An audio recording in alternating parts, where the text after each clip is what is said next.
The LT function block. In this lesson, we will be discussing the LT function block.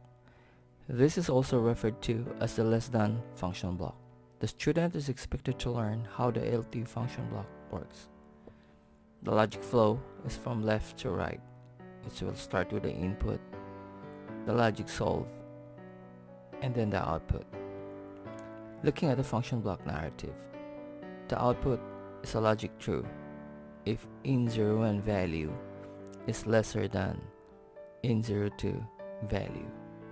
Now we go live with our PLC and simulate the inputs, and we observe the output and confirm with the function block narrative. We simulate in01 and in02 values and observe the result.